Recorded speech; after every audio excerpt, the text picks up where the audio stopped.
All right, so we are joined from Atlanta, Georgia, by the incredible Dr. Natasha Henderson, founder of the nerdybrain.com, podcaster of Stemming and Stilettos, mechanical engineer, just a resume too long to even list. We thank you so much for joining us today. This is our computer science and engineering class.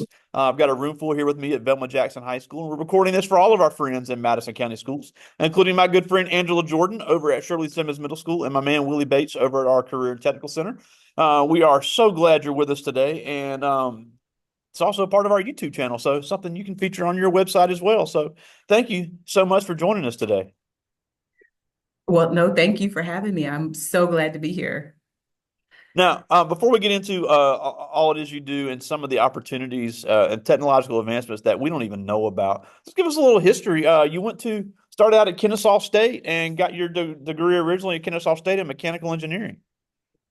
Ooh, yeah, that's so I started off at Kennesaw State, um, trying to become a mechanical engineer. So my dad was a mechanic, and I decided that so let me even back up. Sure. I didn't even Take your know time. what an engineer was, right? Yeah. And I was in high school and trying to decide what it is I wanted to do. And I was involved in a program called Inroads, and it's still around. And they put up this slide or a PowerPoint presentation that talked about all the different types of engineering: chemical, industrial, electrical, and mechanical. And so they went through this long list of all of those, right? And electrical, I was like, yeah, no, that's not for me. Industrial, what in the world is that? All of those things. And when it got to mechanical, it was the one on the list that I was like, I think I can do that because my dad was a mechanic. Wow. And it made the most sense to me because it talked about making things, right? And it was like, okay, that's close to what my dad does because I'd spent so many afternoons and evenings and weekends working in the garage with my dad making car engines because that's what my dad did. And so I was always handing him unusual parts and having him make car engines. And I was like, okay, I think I can do that. And so when I was accepted at Kennesaw State, well, it wasn't Kennesaw State at the time, it was Southern Polytechnic State University, down the street from Georgia Tech at the Yeah, time, and it became Kennesaw State. Um, uh, I made, I made, that's what I made. I made mechanical parts. And I was like, that's okay, awesome. this is my jam. I'm welding parts. I'm making parts out of uh steel and aluminum. I'm like, this is what I know because this is what I'm used to doing in, my dad's garage. And so I absolutely loved it. And what what probably the guys in your class are probably going to be like, whatever, right? But I was better at it than the guys. So I was like, yes to that. So Now, and after getting that degree, you've gotten several degrees since then. So take us through that path because that's quite impressive. yeah, so when I was in engineering, one of the things that I quickly learned is that engineering, having an engineering degree sometimes really isn't enough. A lot of engineers have master's degrees, and they have master's degrees in engineering or master's degrees or MBA. So when you talk to an engineer, some of them, they've gone on to do other things. And so I decided to go and get my MBA. And my MBA is actually in marketing, because what I learned is that, you need to do, have other skills. And so while I was at one of the engineering firms that I was in, I learned that, okay, we have to learn how to get business, right? So you had to learn how to sell, and that's what I did. So it's like, okay, they um they wanted me to work with the marketing department to develop a jacket, what they called an engineering jacket. I was like, what is that? And it's the marketing scheme on how we would sell the company, right? And I was like, I don't know what that is. So basically, if we wanted to go and get a job or get sort of like how we would sell the company to get to have them want to bring us on. And I was like, oh, okay, I didn't even know that was a thing at the time. And so that's how I decided to go back and get a marketing degree. And so I was That's like, well, awesome. I'm not going to get a bachelor's degree. I'm going to go and get a master's degree. And so I went and got a master's of business administration Wow. with a specialization in marketing. And so ended up working in the marketing department and doing all of the marketing portions of the job, which is very lucrative, working in at an engineering firm. And so learned how to write RFP, which is a request for proposals. I learned how to write grant proposals and all of the things for engineering, an uh, engineering job. So did that for quite a while. And then some, and then of course that's you never, if you're an engineer, you're always an engineer. So never lost my skills. So it made me sort of cross-functional. So so those are roles that somebody has to fill. And then somewhere along the line, I got the teaching bug. So I went into education and taught for oof I want to say 4 years. So I ended up teaching math, physics, engineering in high school for a little bit of time. And while I was doing that, I decided to go and get a doctorate. Wow. And so my doctorate is in educational leadership. And so I have 3 degrees, and it's like you're like, how do all of these three play together in the sandbox? And and they kind of sort of live together kind of nicely in a way, because I have used them I know how to write grants, I know how to write curriculum, I know how to use my engineering degree, because what it does is the lovely, beautiful thing about engineering is that it really does teach you how to think. Yep. Um, and it teaches you how to think creatively. It teaches you how to problem solve in a really, what I like to call a really nice, lovely way. Um, because this world is not linear. It's a crazy, windy, twisty road. And because your career is not linear. Your career is not going to be this linear road, right? You're not going to start more than likely, right? And I say that because some people do work a job and they stay there for 20, 30 years and then they retire. That could happen. Okay, that could happen. But more than likely, you will start down a path. And even in college, so some of you guys will start in college, you will change your major. And then you will change your major again. And then you may change colleges. And then you might change your major again. And then you might change your college. And then you might graduate. And then you might change your career. And then you might pivot. You might become an entrepreneur. And then you might start your business. Then you see what I mean? So it's going to be this windy, twisty road. It's not going to be linear. And so you're going to have to learn how to think outside the box. You're going to have to learn how to problem solve. You're going to have to learn how to twist and turn. And sort of stop and think and what do I do here? And what is my next turn? I'm going to have to make a right here. I'm going to have to make a left turn here. I wasn't anticipating that my life would take this turn.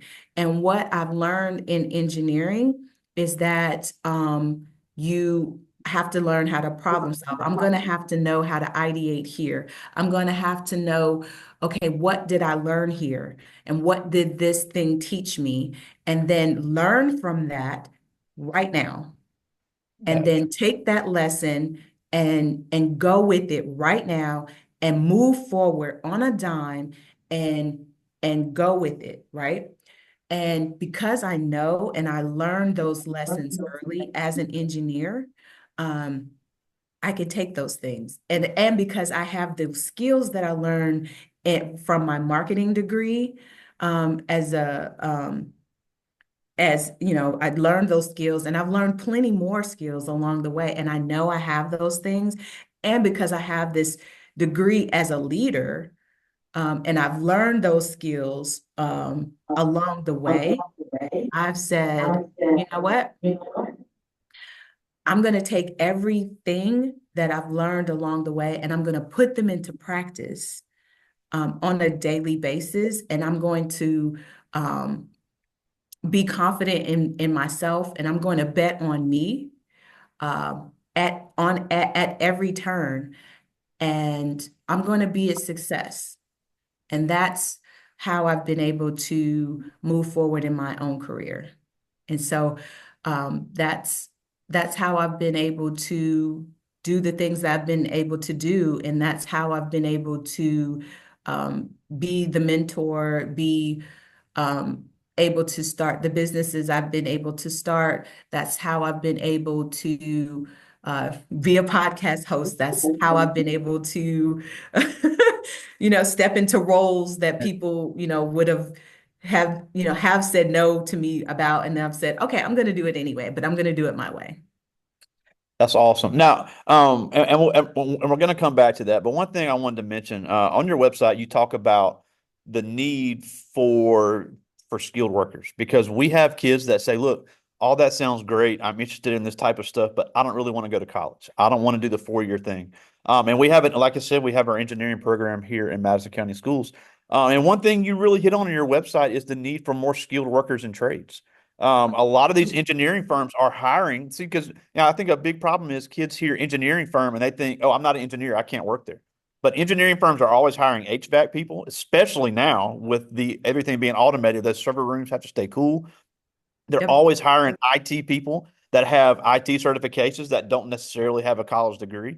They're hiring all types of welders, and any type of mechanical person is going to be welding. They're going to have steel workers. So there's never been a bigger time and more lucrative time for some of these trades and certification jobs that don't necessarily require a degree. So if we have young people that are kind of on the fence about college or saying, I'm not really a college person, but I think this stuff is interesting. What are some pathways that you're seeing that are very needed right now in the engineering world? Oof. Okay. Let me be very clear. You do not have to go to college to have a career. Let me say it again.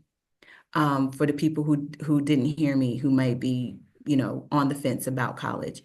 College is not for everyone. It's not. And I will be fully transparent. Um, I didn't know that. I didn't. I agree.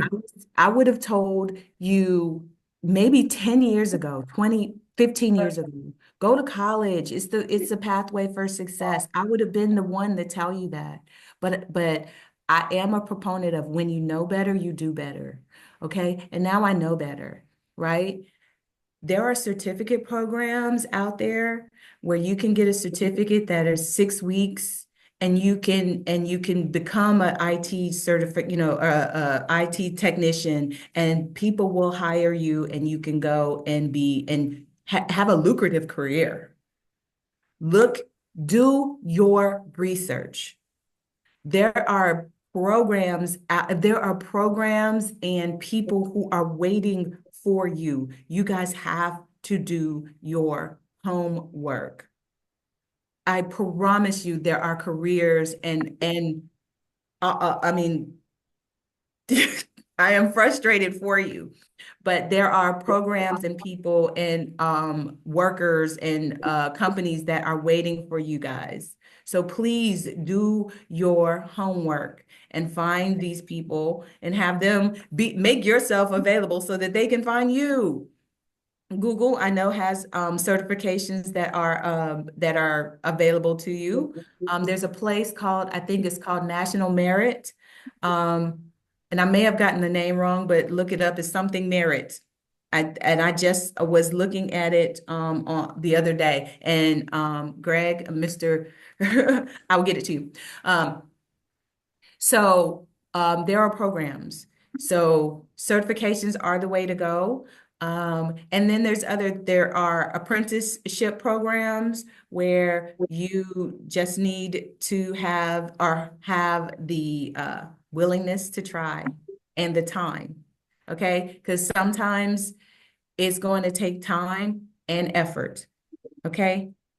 So if this is you and you have an interest in auto mechanic or you have an interest in being an HVAC person, or maybe you have an interest in 3D modeling or CAD, which is computer aided design and drafting. You just need to take the time to do that and to learn that skill. It's going to take time. You're not going to show up tomorrow and they're going to be like, okay, it's you, buddy, and I'm going to pay you X number of dollars. It's going to take time for them to, for you to acquire that skill to do it. So take the time so that you can have the career that you want to do it. It's out there for you. And you do not have to spend 2, 3 years, 4 years at somebody's college to do it. Now, if you want to go to college, do that. No one is saying that you don't have to go to, if you want to go to college, okay? There are some careers where college is necessary. But if college is not your jam, then don't spend the funds. Don't do it if it's not for you. And I know some of you are already feeling the crunch, right? You're like, I don't think college is for me. Okay. It's really okay. It Yeah. really is. I mean, and I really want you to really know that it's okay. Breathe. Take a breath. It's okay. Yeah. It's it's really okay. College is not for everyone. Yeah. And like I I was have, saying, we have can I programs. tell you full Yeah. disclosure? My Yeah. son, I have a 22-year-old. I had to do the math. I have a 22-year-old. He's not in college. He's fully employed. He has a certification. It's fine. He's great. He's great actually. He's fine. Okay?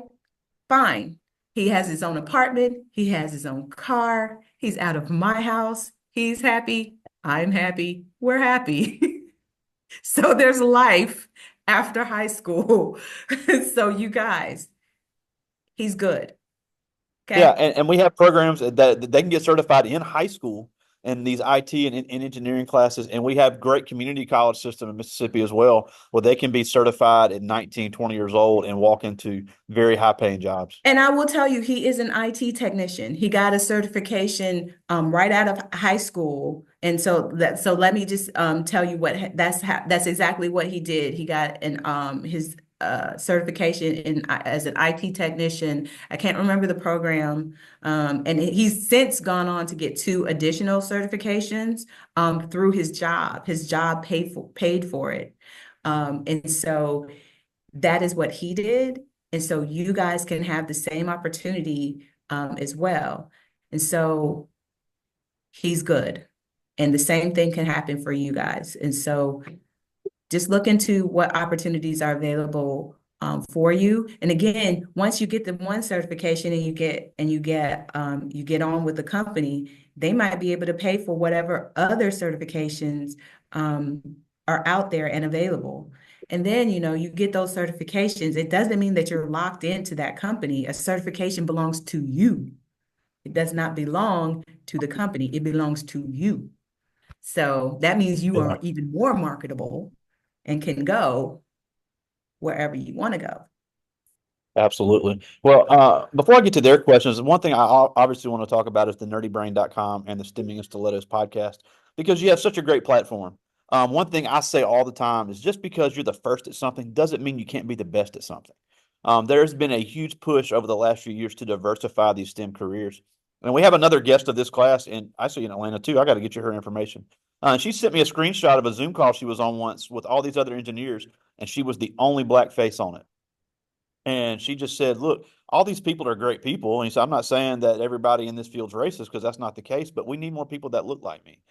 So we also have a lot of first generation Americans in our district. We have a lot of Asian Americans, a lot of Hispanic Americans that are here, and there's a big need for them as well. So just talk a little bit about the nerdybrain.com and your Stemming and Stilettos podcast and kind of the message you push and the platform that you've been so strong on here the last few years. So the nerdybrain.com is all about making sure that Black and Brown people have a safe place to be themselves and talk about issues um, that are our issues, right? So especially within the STEM space. So in case anybody didn't know, Black and brown people make up less than, well, no, that's not true. We make up about 14% of the STEM space, the STEM jobs, right? And that's not good. That's not good, considering that right now in the United States, there's a dearth of STEM jobs, right? So we're looking for people to take up, you know, STEM jobs.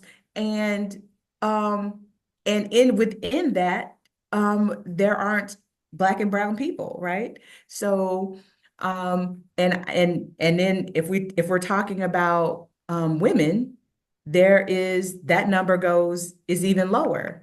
And so what are we doing? What are we doing about this problem?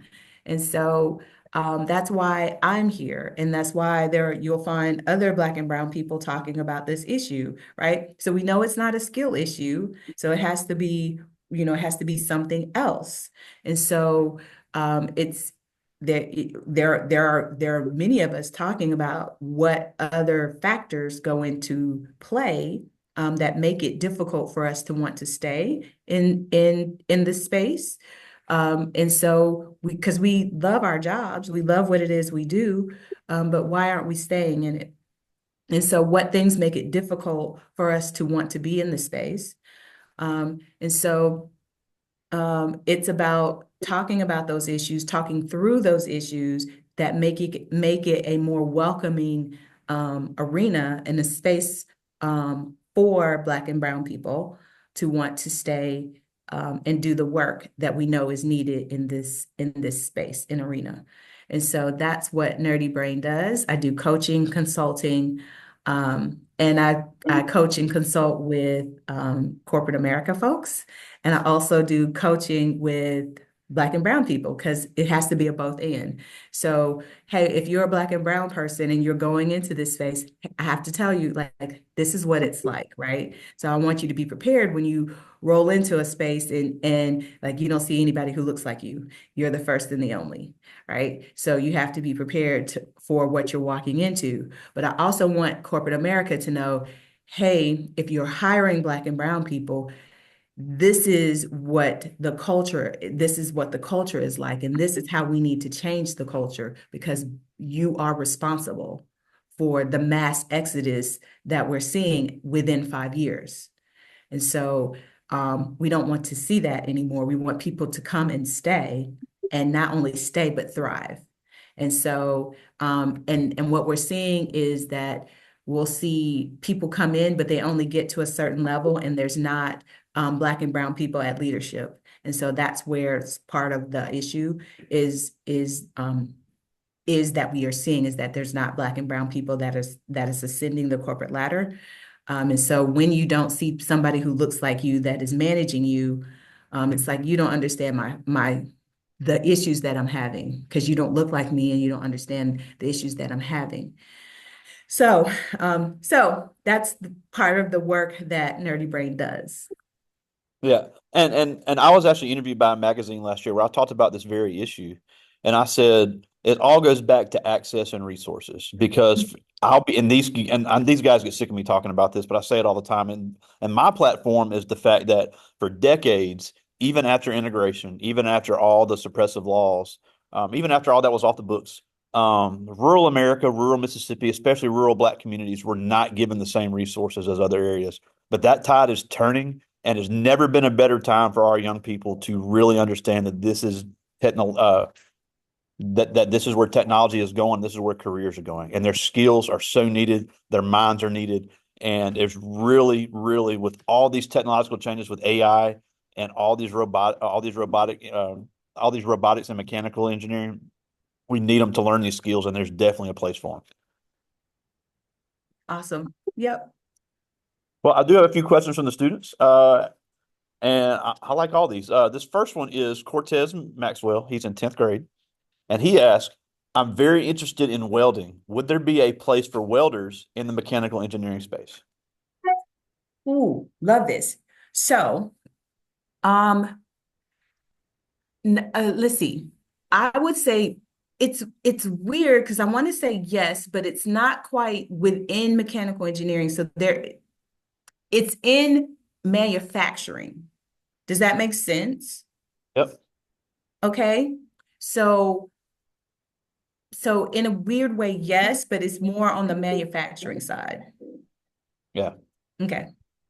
Yeah. And there's more and more robotic welding going on, especially here. We have a Nissan assembly plant right up the road, and they're slowly going away from the manual welders and onto robotic welding. So these are still certified welders, but they're operating robots instead of doing it by hand. So Yeah, even the face of welding is changing every day. so there's arc welding, MIG, TIG, and some other types of welding. So look into what type of welding they're actually doing and see what type of certifications you would need to qualify for like that particular plant and whatever else is going on there. That's what I would do. All right, I got time for one more. This is Rashawn Smith. He's a senior. Actually, and I'm glad you mentioned automotive. He actually is a graduate of our automotive services program here in Madison County Schools. And he's also looking into the trade route. But he asked, "Is why is engineering such a good skill to pursue after high school?" Ooh, why is it? Because there's so many different avenues and ways in which you can go with engineering. It's because engineering is just like it's a way of thinking, right? It's not this one, it's not just a I would just say it's not linear, right? It's not just like if you were going down a street, it's it's sort of like the on-ramp to a highway. You can go anywhere. You can go anywhere with an engineering degree. Okay. It can take you to Miami, or it can take you to New York, or it can take you to California. It just opens so many doors. Like who can tell you, like I have an engineering degree, but I've been a teacher. I've been an engineer. I've worked in sales. I have worked with an ed tech company. I have my own business. Like I've done so many things. I mean, literally have done all these different things with an engineering degree. So you can go anywhere from here because it teaches you how to think. And it just gives you so many avenues because it's about problem solving. And if you can problem solve, what can't you do? Absolutely. Well, we're almost out of time, and we thank you so much for joining us. But a couple things before we go. First of all, tell us where to find the podcast and your website. So my website is thenerdybrain.com. So you can go there. You can find the podcast on my website, or if you are on YouTube, you can type in Stemming in Stilettos. And it should come up. It's all one word, Stimming in Stilettos. I mean, I know that's rather long, but again, you can look it up on YouTube. And so you can go there. It's wonderful. And thank you again for having me on. I have Yeah. had a wonderful time.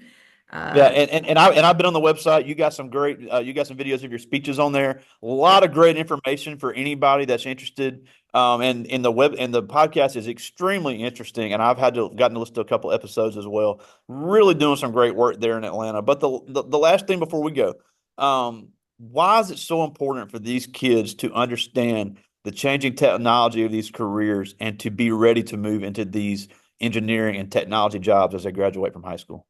ooh, that's a good question because technology is changing every day.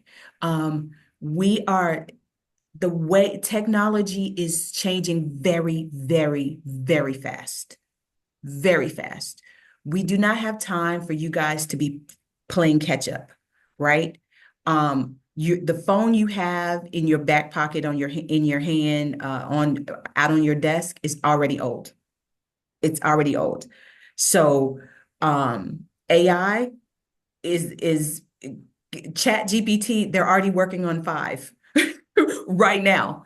So if you're not using Chat GPT right now, you're already behind the curve, right? So you guys, we don't have time to play with this, right? Technology is the future. So you guys um, are the future, and you have to be up on what is happening now, right?